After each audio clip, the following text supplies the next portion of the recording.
പത്തരമാറ്റ് സീരിയലിൽ ഇനി വരാനിരിക്കുന്ന നല്ലൊരു അടിപൊളി ത്രില്ലിംഗ് ആയിട്ടുള്ള എപ്പിസോഡിൻ്റെ റിവ്യൂ ആണ് കേട്ടോ പറയുന്നത്. അങ്ങനെ ജാനകി ആവട്ടെ അനാമികയെ ഇങ്ങനെ സപ്പോർട്ട് ചെയ്ത് സംസാരിക്കുന്നത് കണ്ട് ദേഷ്യം വരുന്നുണ്ട് ദേവയാനിക്ക്. അത്രമാത്രം ക്രൂരമായിട്ടായിരിക്കും കേട്ടോ ജാനകി നയനയെ ഇട്ട് പീഡിപ്പിക്കുന്നത്. എന്നാൽ നവ്യയോട് എന്തെങ്കിലും പറഞ്ഞു കഴിഞ്ഞാൽ അതിനെ തിരിച്ചു കിട്ടും എന്നത് കൊണ്ട് തന്നെ ജാനകി ആവട്ടെ നവ്യയോട് ഒന്നും പറയില്ല. നവ്യയോട് പറയാൻ പേടിയായിരിക്കും ജാനകിക്ക്. അങ്ങനെ അനാമികയുടെ മുമ്പിൽ വെച്ച് തന്നെ ജാനകി ആവട്ടെ നയനയെ ഇങ്ങനെ തരം താഴ്ത്തുന്ന രീതിയിലൊക്കെ സംസാരിക്കുകയാണ്.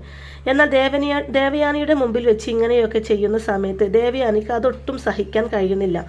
എത്രയൊക്കെ തന്നെയായാലും നയന തൻ്റെ മകൻ്റെ ഭാര്യയല്ലേ.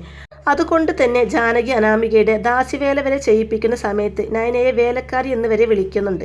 ഇതെല്ലാം ദേവയാനിക്ക് ഒട്ടും തന്നെ സഹിക്കാൻ കഴിയാതെ ദേവയാനിയാകട്ടെ ജാനകിയെ ഇങ്ങനെ പൊളിച്ചെടുക്കുന്ന ഒരു കിടിലൻ എപ്പിസോഡാണ് കേട്ടോ പറയുന്നത്.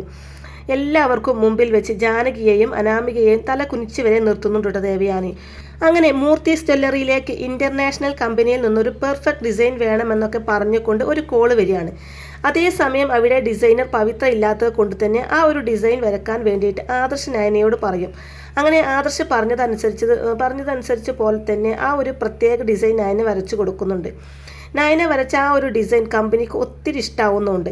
അങ്ങനെ അത്രയും വലിയ കമ്പനിക്ക് നയന വരച്ചു കൊടുത്ത ആ ഡിസൈൻ ഇഷ്ടപ്പെടുന്നത് കൊണ്ട് തന്നെ അനന്തപുരിയിൽ അത് വലിയ രീതിയിൽ ചർച്ചയാവുന്നുണ്ട്. മൂർത്തീസ് ജ്വല്ലറിയിലെ മറ്റു ഡിസൈനേഴ്സ് ഒന്നും വരച്ചിട്ടൊന്നും അവരുടെ ഡിസൈൻ ഒന്നും പെർഫെക്റ്റ് ആയിട്ടില്ല. നയനയുടെ കഴിവ് എത്രമാത്രമാണെന്ന് അനന്തപുരിയിൽ എല്ലാവരും അറിയുന്നുണ്ട്. അതുകൊണ്ട് നയന നമ്മുടെ കമ്പനിയിലെ ഏറ്റവും മെയിൻ ഡിസൈനറായി ഇരുന്നോട്ടെ എന്നൊക്കെയുള്ള ചർച്ച വരട്ടോ. എന്നാൽ ഇതൊന്നും കേട്ടിട്ട് ഒട്ടും സഹിക്കുന്നില്ല കേട്ടോ അനാമികക്കും ജലജക്കും ജാനകിക്കൊന്നും. എന്നാൽ നയനേച്ചിയുടെ ഇപ്പോഴത്തെ ഈ അവസ്ഥ കണ്ടിട്ട് ഭയങ്കര സങ്കടമാവുന്നുണ്ട് കേട്ടോ എനിക്ക്. തൻ്റെ ഭാര്യ അനാമികയും അതുപോലെ തന്നെ തൻ്റെ അമ്മയും ചേർന്ന് വളരെയധികം ക്രൂരമായ രീതിയിലായിരിക്കും കേട്ടോ നയനയോട് പെരുമാറുന്നത്. എന്നാൽ നവ്യേച്ചിക്കാണെങ്കിൽ അങ്ങനെയുള്ള പണികളൊന്നും കിട്ടില്ല. ഒന്നാമത് നവ്യേച്ചി ഗർഭിണിയാണെന്ന് മാത്രമല്ല, എന്തെങ്കിലും നവ്യ പറഞ്ഞിട്ടുണ്ടെങ്കിൽ തിരിച്ച് അതുപോലെ തന്നെ പ്രതികരിക്കും എന്നുള്ളത് അറിയാം. അതുകൊണ്ട് ഈ കഷ്ടപ്പാടിന് എങ്ങനെയെങ്കിലും രക്ഷപ്പെട്ടോട്ടെ എന്ന് ചിന്തിച്ചു കൊണ്ടായിരിക്കട്ടോ അനി ഇങ്ങനെ ആദർശിനോട് നയനയെ ഡിസൈനർ ആക്കുന്നതിനെ കുറിച്ച് സംസാരിക്കുന്നത്. അങ്ങനെ അനി നയനേച്ചി ഒന്ന് ഇവിടെ വന്നേന്ന് പറഞ്ഞുകൊണ്ട് സംസാരിക്കാൻ വേണ്ടി വിളിച്ചു കൊണ്ടുപോവാണ് അനി. എന്നാൽ നയനയെ വിളിച്ചു കൊണ്ടുപോകുന്നത് ജാനകിയും അനാമികയും അവിടെ നിന്ന് കാണുന്നുണ്ടായിരുന്നു. എന്നാൽ ഇത് കണ്ടുകൊണ്ട് തന്നെ അനാമിക ജാനകിയോട് പറയുന്നുണ്ട്, ഇത് കണ്ടില്ലേ അമ്മേ, എൻ്റെ ഭർത്താവ് എപ്പോഴും ആ നയനയുടെ പുറകെയാണ്. എന്നോടുള്ള സ്നേഹം ആ ഏടത്തി എന്ന് പറയുന്ന അവളോടാണ്. അപ്പോൾ ഇത് കേൾക്കുമ്പോൾ അവരെന്താ പറയുന്നത് നമുക്ക് നോക്കാമെന്ന് പറഞ്ഞുകൊണ്ട് ഒരു ചെടിക്ക് മറവിൽ ഒളിച്ചു നിൽക്കുകയാണ് അവർ രണ്ടുപേരും. ഈ സമയം നവ്യയും കൂടെ അങ്ങോട്ടേക്ക് വരുന്നുണ്ട്. അങ്ങനെ നവ്യ പറയാണ്, എടി നയന, നിനക്ക് നല്ലൊരു കഴിവ് കിട്ടിയിട്ടുണ്ട്. എന്നാൽ ആ കഴിവ് എനിക്ക് കിട്ടിയിട്ടില്ല. നിനക്ക് നല്ലൊരു ഭാഗ്യമാണ് ഇപ്പോൾ കിട്ടിയിരിക്കുന്നത്. അതുകൊണ്ട് ഇനി കമ്പനിയിലോട്ട് ഡിസൈനറായി പോകാനുള്ള ആദർശിൻ്റെ ആ തീരുമാനം ആദർശ് വിളിക്കുന്നുണ്ടല്ലോ, നീ പോവാൻ നോക്കുമെന്ന് പറയാൻ കേട്ടോ. അപ്പോൾ അത് കേട്ട് നയന പറയാണ്, അതൊരിക്കലും നടക്കില്ല. കാരണം ഇവിടുത്തെ അമ്മ, ആദർശേട്ടൻ്റെ അമ്മ, എന്നെ അങ്ങനെ ഡിസൈനറായി പോവാനൊന്നും സമ്മതിക്കില്ല. എന്നോടുള്ള പെരുമാറ്റവും രീതിയും ഒക്കെ അറിയാലോ എന്ന് പറയുന്നുണ്ട്. അപ്പോൾ അനി പറയുന്നുണ്ട്, ഇല്ല, ഇപ്പോൾ എൻ്റെ ഭാര്യ വന്നതിന് ശേഷം ഒരുപാട് മാറ്റങ്ങൾ വല്യമ്മയിൽ കാണുന്നുണ്ട്. അതുകൊണ്ട് തന്നെ വേണ്ട രീതിയിൽ സംസാരിച്ചു കഴിഞ്ഞാൽ വല്യമ്മ തന്നെ നയനേച്ചിയോട് ഇവിടെ നിന്ന് ഡിസൈനറായി പോവാൻ പറയും എന്ന് പറയാൻ ടാനി. അപ്പോൾ ഈ സമയം നയന പെട്ടെന്ന് അവിടെയുള്ള ആ ചെടി ഇളകുന്നത് കാണാൻ കേട്ടോ. അപ്പോൾ അനാമികയും ജാനകിയും അവിടെ നിൽക്കുന്നത് കാണുന്നുണ്ട്. അപ്പോൾ ഇവരുടെ ഈ സംസാരവും ഒളിച്ചും പാത്തവും കേൾക്കലാണെന്ന് മനസ്സിലാക്കി. അപ്പോൾ ഇവർക്ക് നല്ലൊരു പണി കൊടുക്കണം എന്നിങ്ങനെ നയന ചിന്തിക്കുകയാണ്. അങ്ങനെ നയന പിന്നീട് ഇവർ കേൾക്കാൻ വേണ്ടിയുള്ള സംസാരമായിട്ടോ, അതിനെന്താ നീ പറഞ്ഞാൽ പിന്നെ എനിക്ക് വേറൊരു വാക്കില്ലല്ലോ, അതുകൊണ്ട് തന്നെ ഞാൻ ചോദിച്ചോളാം. ഇന്ന് എന്തായാലും ഊണ് കഴിക്കുമ്പോൾ അമ്മയോട് കാര്യം പറഞ്ഞു നോക്കാം.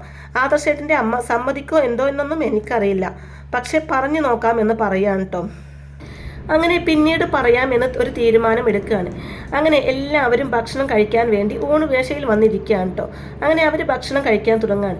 അപ്പോൾ ഇതേ സമയം നയന ദേവയാനിയുടെ അടുത്ത് വരികയാണ്. നയന ദേവയാനിയുടെ അടുത്ത് വന്ന് നിൽക്കുമ്പോൾ ദേവയാനിക്ക് ചെറിയൊരു സ്നേഹമൊക്കെ നയനയോട് വന്നു തുടങ്ങുകയാണ്. കാരണം അനാമികയുടെ പെരുമാറ്റവും സ്വഭാവവും ഒന്നും ഒട്ടും ഇഷ്ടപ്പെടില്ല ദേവയാനിക്ക്. അനാമികയും ജാനകിയും കൂടെ നയനയെ ഇങ്ങനെ എപ്പോഴും വഴക്ക് പറയുമ്പോൾ തൻ്റെ മരുമകളെ താൻ വഴക്ക് പറയുന്നത് കുഴപ്പമില്ല, പക്ഷേ മറ്റുള്ളവർ വഴക്ക് പറയുന്നത് ദേവയാനിക്ക് ഉൾക്കൊള്ളാൻ കഴിയില്ല. അങ്ങനെ ദേവയാനിക്ക് ചെറിയ ചെറിയ ചേഞ്ചൊക്കെ വന്നു തുടങ്ങുന്നുണ്ട്.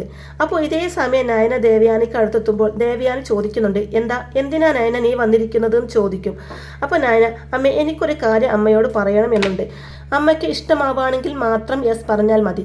അമ്മയുടെ ഇഷ്ടം നോക്കിയിട്ടാണ് ഞാൻ എന്ത് കാര്യവും ചെയ്യുള്ളൂ എന്ന് പറയുമ്പോൾ ദേവയാനി പറയാണ്, കൂടുതൽ സംസാരിക്കേണ്ട, കാര്യം എന്താണെന്ന് പറഞ്ഞാൽ മതി എന്ന് പറയാൻ കേട്ടോ. അപ്പോൾ ഇതേ സമയം പറയൂ എന്ന് അനി ഇങ്ങനെ കണ്ണുകൊണ്ട് ആംഗ്യം കാണിക്കുന്നുണ്ട്. നവ്യയും കാണിക്കുന്നുണ്ട് കേട്ടോ. അപ്പോൾ ഇവർ രണ്ടുപേരും ആംഗ്യം കാണിക്കുന്നത് ജാനകിയും അനാമികയും കാണുന്നുണ്ട്. അവർക്കിത് കണ്ടിട്ട് ഒട്ടും ഇഷ്ടപ്പെടുന്നില്ല കേട്ടോ. അപ്പോഴേക്കും നയന പറയാണ്, അത് നമ്മുടെ കമ്പനിയിലായിട്ട് ഒരു ഡിസൈനർ വേണമെന്ന് ആദർശേട്ടൻ പറഞ്ഞു, എന്നോട് ചെല്ലാൻ വേണ്ടി പറഞ്ഞു. പക്ഷേ അമ്മയുടെ സമ്മതം അതാണ് എനിക്ക് വലുത്. അമ്മ പറഞ്ഞാൽ മാത്രമേ ഞാൻ പോവുള്ളൂ എന്ന് പറയാൻ നയന. അപ്പോൾ ഇത് കേൾക്കുന്ന ദേവയാനിക്കാണെങ്കിൽ ദേഷ്യം വരികയാണ് കേട്ടോ. ഒരിക്കലും അവളെ ഡിസൈനറായി പറഞ്ഞയക്കാൻ ദേവയാനിക്ക് ഇഷ്ടമല്ല. അപ്പോൾ ദേവയാനി ദേഷ്യത്തോട് കൂടി ഇങ്ങനെ ഇരിക്കുമ്പോൾ അവിടെ പെട്ടെന്ന് ജാനകി കയറി ഇടപെടുകയാണ് കേട്ടോ. അപ്പോഴേക്കും ജലജ ഈ സൈഡിലൂടെ ഇങ്ങനെ ഭക്ഷണം കഴിക്കാൻ വരികയാണ്. ആഹാ, എന്ത് നല്ല സംസാരമാണ് ഇവിടെ ഇപ്പോൾ സംസാരിച്ചത്. നീ ഡിസൈനറായി കമ്പനിയിലോട്ട് പോകണമെന്നോ? അപ്പോൾ ഏട്ടത്തിയുടെ വാക്കുകൾക്കൊന്നും യാതൊരു വിലയും ഇവൾ കൊടുക്കുന്നില്ല. ഏട്ടത്തിയോട് ചോദിക്കാൻ വന്നിരിക്കുന്നു. ഏട്ടത്തി എങ്ങനെ പ്രതികരിക്കുമെന്ന് അവൾക്കറിയാം. എന്നിട്ടും ചോദിക്കാൻ വന്നിരിക്കുന്നു എന്ന് പറയാൻ ജലജ. അപ്പോൾ ഈ സമയം ജാനകി കിട്ടിയ അവസരമാണല്ലോ. അപ്പോൾ ജാനകി പറയാണ്, നയന നീ ഒരു കാര്യം ചിന്തിക്കണം. നിനക്ക് ഈ വീട്ടിലെ ഒരു മരുമകൾ എന്ന സ്ഥാനം പോലും ഏട്ടത്തി നിനക്ക് തന്നിട്ടില്ല. ഇവിടുത്തെ വേലക്കാരിയുടെ സ്ഥാനം പോലും തരാത്ത നിനക്ക് ഇവിടുത്തെ വീട്ടുവേല ചെയ്ത് നടക്കാം. അതുകൊണ്ട് അടുക്കളയിൽ നിന്ന് പുറത്തു പോവേണ്ടവളല്ല. ഈ വീട്ടിലെ എല്ലാ കാര്യങ്ങളും ചെയ്ത് വീട്ടുവേലക്കാരിയായിട്ട് ഇവിടെ നിന്നാൽ മതി. അല്ലാതെ ഈ ഇല്ലാത്ത കുടുംബത്തിൽ നിന്നും വന്നവരൊക്കെ ഡിസൈനറായി പോകണം എന്ന് പറഞ്ഞാൽ അതൊരിക്കലും നടക്കില്ല എന്ന് പറയാൻ ജാനകി. അപ്പോൾ ഉടൻ തന്നെ ഇളയം എന്താ ഇങ്ങനെ സംസാരിക്കുന്നത് നയന ചോദിക്കുകയാണ് കേട്ടോ. അപ്പോൾ അത് കേട്ട് ജാനകി ഉടനെ പറയുന്നുണ്ട്, നീ എന്നെ ഇളയമ്മാന്ന് വിളിക്കണ്ടെന്ന് പറയാണ്. അപ്പോൾ ഇത് കേട്ട ഉടനെ തന്നെ നവ്യക്ക് ദേഷ്യം വരുന്നുണ്ട്. അങ്ങനെ നവ്യ പറയാണ്, എന്നാ നയന നീ ഒരു പണി ചെയ്യേ, നീ ഇളയമ്മ എന്ന് വിളി നിർത്തിയിട്ട് ഇവരെ ജാനകി എന്ന് പേരെടുത്ത് വിളിച്ചോ എന്ന് പറയുമ്പോൾ അപ്പോൾ ജാനകി ചോദിക്കുകയാണ്, വന്ന് ആരോട് എന്ത് സംസാരിക്കണമെന്ന് നിനക്കറിയില്ല നവ്യ. എങ്ങനെ അതുണ്ടാകും? നിന്റെ വീട്ടിലെ കുടുംബ മഹിമ അതല്ലേ. അത്ര നന്ന് കുടുംബത്തിലുള്ളവർ എന്ന് പറഞ്ഞ ഉടനെ തന്നെ എൻ്റെ കുടുംബം തൊട്ട് കളിച്ചാൽ ഞാൻ എങ്ങനെയാണ് നിങ്ങളോട് പ്രതികരിക്കാമെന്ന് എനിക്ക് തന്നെ അറിയില്ല. അപ്പോൾ ഈ സമയം മുത്തശ്ശനും മുത്തശ്ശിയും എല്ലാവരും അവിടെ ഇരിക്കുന്നുണ്ട്. ആദർശിൻ്റെ അച്ഛനും അനിയുടെ അച്ഛനും എല്ലാവരും ഉണ്ട് കേട്ടോ. എങ്ങനെയാണ് പ്രതികരിക്കാമെന്ന് എനിക്കറിയില്ല. എൻ്റെ കുടുംബത്തിൽ കയറി കളിക്കണ്ട, നിങ്ങളുടെ കുടുംബത്തിൽ കയറി കളിച്ചോ എന്ന് പറയാണ്ട് നവ്യ. അപ്പോൾ ഇത് കേൾക്കുന്ന ജാനകിക്ക് ആകെ പേടിയാവാൻ കേട്ടോ. അപ്പോൾ ഈ സമയം ഇളയച്ചൻ പറയാണ്, കാര്യം എന്ത് പറയുകയാണെങ്കിലും നവ്യക്കൊരു ഗുണമുണ്ട്. എങ്ങനെ ആർക്ക് എന്ത് എപ്പോൾ മറുപടി കൊടുക്കണമെന്ന് ഇവൾക്കറിയാം. അത് കേൾക്കുന്ന ജാനകിക്ക് ദേഷ്യം പിടിച്ചിട്ട് ജാനകിയുടെ ഭർത്താവിനെ ഇങ്ങനെ നോക്കുകയാണ്. അപ്പോൾ ഈ സമയം ദേവയാനിയോട് നയന പറയാണ്, അമ്മേ ആരെന്ത് വേണമെങ്കിലും പറഞ്ഞോട്ടെ, ഞാൻ അമ്മയുടെ മറുപടി കിട്ടാനാണ് നിൽക്കുന്നത്. ഇളയമ്മേ ഞാൻ പോട്ടെ എന്നാണ് ചോദിച്ചത്, പോകുന്നു എന്നല്ല പറഞ്ഞത്. അതുകൊണ്ട് ഇളയമ്മയും ജലജ അപ്പച്ചിയും അത് മനസ്സിലാക്കണം. ഞാൻ അമ്മയുടെ സമ്മതമില്ലാതെ ഇവിടുന്ന് പോവാനിറങ്ങുകയാണ് എന്ന് പറഞ്ഞിട്ടില്ല. പോട്ടെ എന്നാണ് ചോദിച്ചത്. അമ്മയുടെ സമ്മതം ഉണ്ടെങ്കിൽ മാത്രം പോട്ടെ എന്നാണ് പറഞ്ഞത് എന്ന് പറയാണ്ട് നയന. അപ്പോൾ ജാനകി പറയാണ്, നീ കൂടുതലായി സംസാരിക്കലടി. അപ്പോൾ കൂടെ അനാമികയും ഇങ്ങനെ തൊട്ട് തലോടുന്നുണ്ട് കേട്ടോ. എന്നിട്ട് അനാമികയുടെ മുഖത്ത് നോക്കി ചിരിച്ചിട്ടാണ്ടോ നയനയോട് ഇങ്ങനെയൊക്കെ സംസാരിക്കുന്നത്. ഇതൊക്കെ ദേവയാനി കേൾക്കുകയും കാണുകയും ചെയ്യുന്നുണ്ട്. ദേവയാനി ജാനകിയുടെയും അനാമികയുടെയും മുഖം ഇങ്ങനെ മാറി മാറി നോക്കുന്നുണ്ട്. അപ്പോൾ ഈ സമയം നീ കൂടുതലായി സംസാരിക്കാതെ ഇവിടെ ഇങ്ങനെ ഡിസൈനറായി പോകണം, കമ്പനിയിലോട്ട് പോകണം എന്ന മോഹമൊന്നും പറയാതെ നിന്റെ പണി എന്താ? അടുക്കളയിലെ ജോലി. അടുക്കളയിൽ കണ്ടമാനം പാത്രം കിടക്കുന്നുണ്ട്, പോയി അതെടുത്ത് കഴുകി വെക്ക്. ഇവിടെ ഇങ്ങനെ നിൽക്കാതെ വേലക്കാരി എന്ന് പറഞ്ഞിട്ട് നയനയെ ഇങ്ങനെ ചീത്ത പറയുകയാണ് കേട്ടോ. അപ്പോൾ അത് കേട്ട് നയനക്ക് ഭയങ്കര സങ്കടമാവാണ്. അങ്ങനെ നയന കണ്ണ് നിറച്ച് പോകുന്നത് കാണുമ്പോൾ അനാമികക്കും ജലജക്കും ജാനകിക്കൊക്കെ ചിരി വരികയാണ് കേട്ടോ. അവർ പരസ്പരം അങ്ങോട്ടും ഇങ്ങോട്ടും നോക്കി ചിരിക്കുന്നുണ്ട്. ഈ സമയം അനിക്കും നവ്യക്കും വളരെയധികം വിഷമാവുന്നുണ്ട്. ഇക്കണ്ട ആളുകളെല്ലാവരും ഇരുന്നിട്ടും അതിനുള്ള മറുപടി ആർക്കും ഒന്നും പറയാൻ കഴിയുന്നില്ല. ആരും ഒന്നും മിണ്ടുന്നില്ല. മുത്തശ്ശനടക്കം ഒന്നും മിണ്ടാതിരിക്കുകയാണ്. കാരണം മുത്തശ്ശന് മനസ്സിലായി ദേവയാനിയുടെ സ്വഭാവത്തിൽ മാറ്റമുണ്ട്.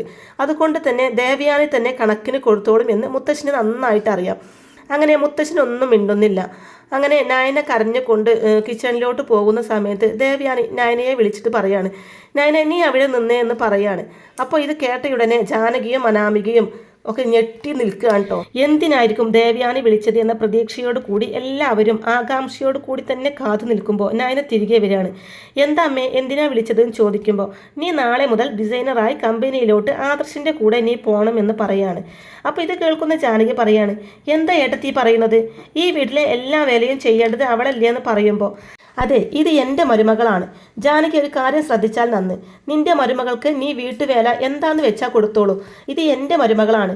എൻ്റെ മരുമകൾ എന്ത് ചെയ്യണം എന്ത് ചെയ്യണ്ട എന്ന് തീരുമാനിക്കേണ്ടത് ഞാനാണ്, അല്ലാതെ നീയല്ല. എൻ്റെ മരുമകളെ മറ്റുള്ളവർ വഴക്ക് പറയുന്നത് കേട്ടു നിൽക്കാൻ എനിക്ക് കഴിയില്ല. അവൾ എന്തുകൊണ്ടും അർഹതയുള്ളവളാണ്.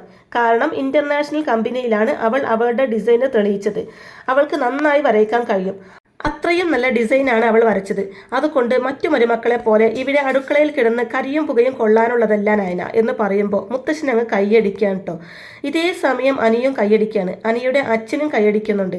അനി കൈയടിക്കുന്നതിനോട് കൂടി തന്നെ അനാമിക ഇങ്ങനെ അനിയുടെ കാലിൽ ചവിട്ടുകയാണ്. അതോടുകൂടി അനി ഇങ്ങനെ നോക്കുന്നുണ്ട് കേട്ടോ അനാമികയെ. അങ്ങനെ ജാനകിക്ക് കണക്കിന് കൊടുക്കുകയാണ്. എന്നിട്ട് പറയാണ്, ഇനി മേലാൽ ജാനകി എൻ്റെ മരുമകളെ താഴ്ത്തിക്കെട്ടി സംസാരിച്ചാൽ അത് ഞാൻ കേട്ടു നിന്നെന്ന് വരില്ല എന്ന് കൂടി പറയുകയാണ് ദേവയാനി. അതോടുകൂടി അനാമികയുടെയും ജാനകിയുടെയും അഹങ്കാരം തീരുകയും, എന്നാൽ നയന ഇതറിഞ്ഞുകൊണ്ട് തന്നെ ഇവർ മറഞ്ഞു നിൽക്കുമ്പോൾ എല്ലാം കണ്ട് മനസ്സിലാക്കി തന്നെ ഇങ്ങനെ ഒരു സംസാരം മനഃപൂർവ്വം ഉണ്ടാക്കിയതായിരിക്കും കേട്ടോ. അപ്പോൾ ഇങ്ങനെയൊക്കെയുള്ള നല്ല അടിപൊളി ത്രില്ലിംഗ് ആയിട്ടുള്ള എപ്പിസോഡുകളൊക്കെയാണ് കേട്ടോ ഇനി പത്തരമാറ്റ് സീരിയലിൽ വരാനിരിക്കുന്നത്. അപ്പോൾ ഈ റിവ്യൂ ഇഷ്ടമായിട്ടുണ്ടെങ്കിൽ വീഡിയോ ലൈക്ക് ചെയ്യാനും ചാനൽ കൂടി ഒന്ന് സബ്സ്ക്രൈബ് ചെയ്ത് സപ്പോർട്ട് ചെയ്യാനും മറക്കല്ലേ ഫ്രണ്ട്സ്. താങ്ക്